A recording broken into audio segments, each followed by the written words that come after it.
Social media और कई जगहों पर हम इश्तेहारात देखकर बहुत सी प्रोडक्ट्स लेते और मंगवाते हैं, लेकिन जब आप उसे इस्तेमाल करते हैं और उसका कुछ असर नहीं होता तो आपको ये पता लगता है कि शायद कि आप इश्तिहार और इस प्रोडक्ट के जरिए बेवकूफ़ बन चुके हैं। और बहुत सी ऐसी प्रोडक्ट्स भी होती हैं जिनके इस्तेमाल से इंसान को जिनसी तौर पर भी नुकसान होता है। ऐसे में एक इंसान को क्या करना चाहिए, आइए आपको दिखाते हैं।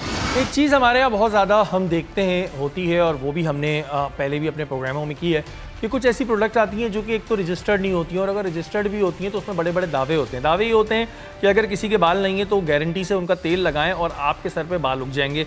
गारंटी इस चीज़ की होती है कि आपका अगर कलर कॉम्प्लेक्शन कम है, उनकी क्रीम लगाएं तो आप 100% गोरे हो जाएंगे। कुछ लोगों का वज़न ज़्यादा है, अगर आप उनका प्रोडक्ट यूज़ करेंगे तो गारंटी के साथ आपका वज़न ख़त्म हो जाएगा या कम हो जाएगा।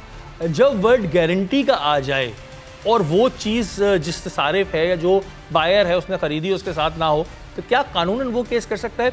उष्णा हमारे साथ मौजूद है। उष्णा, जब हम ये देखते हैं कि कुछ प्रोडक्ट्स के लिए गारंटी का वर्ड यूज़ किया जाता है, एक तो वो रजिस्टर्ड नहीं होती, कोई घर में बना रहा है, कोई कंपनी हर्बल तौर पर बना रहा है, लेकिन वो आपको ये गारंटी दे रहा है कि गारंटी के साथ ये काम हो जाएगा, और गारंटी के साथ उसका वो काम नहीं होता, तो क्या ऐसी सूरत हाल में हम उस पर कानूनन केस कर सकते हैं? हाँ, बिल्कुल कर सकते हैं, क्योंकि ज़ाहिर है जब आप गारंटी किसी चीज़ को दे रहे हैं तो आप उसको अश्योरिटी दे रहे हैं कि हाँ ये चीज़ हो जाएगी। और ये चीटिंग है अगर आप, या डिसऑनेस्टली आपने सामने वाले पर्सन को अपना प्रोडक्ट सेल किया है, तो ये सेक्शन 420 है पाकिस्तान पीनल कोड का, जिसके अंदर आप उनको केस भी कर सकते हैं और 7 साल की सज़ा भी दिलवा सकते हैं, साथ ही फ़ाइन भी उन पर हो सकती है उनको कोर्ट की तरफ से। तो ये चीज़ें जो हम अक्सर बाज़ारों में, मार्केट्स में ये हम सुन रहे होते हैं बहुत से ऐसे। अच्छा, एक चीज़ और ये जो होती है कि बहुत सी चीज़ें रजिस्टर्ड ही नहीं होती। ऐसी सूरत हाल में क्या है कि मार्केट में एक प्रोडक्ट आ गया लेकिन वो रजिस्टर्ड ही नहीं है। हाँ, लेकिन आप कोई भी प्रोडक्ट जब आप बनाते हैं ना, चाहे वो हेयर से रिलेटेड हो, आपकी स्किन से रिलेटेड हो, या किसी भी चीज़ से रिलेटेड हो, ऑब्वियसली 2 तरीके के होंगे, या तो हर्बल होगा या तो मेडिकेशन के थ्रू बना होगा।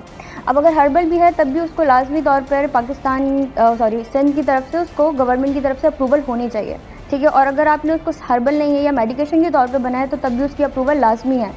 अगर वो आपका अप्रूवल नहीं है तो ऑब्वियसली फिर तो वो वैसे भी वो ठीक नहीं है, और इलीगल तौर पे ही प्रोडक्ट्स वो हैं, और गवर्नमेंट की तरफ से आपको अप्रूवल भी नहीं मिली हुई, उन पर तो वैसे भी केसेस होगा। लेकिन अगर कोई ऐसा प्रोडक्ट है जो ऑलरेडी रजिस्टर्ड है और फिर आपको ऊपर से गारंटी भी दे रहा हो, फिर काम भी नहीं कर रहा, तो फिर आप तो डेफिनेटली उसके ऊपर केस कर सकते हैं, क्योंकि वो चीटिंग है, डिसऑनेस्ट है। अगला बंदा आपके साथ अपने जो उसका कस्टमर है उसके साथ ही वो ऑनेस्ट नहीं रहा, तो फिर आप उसके ऊपर केस कर सकते हैं।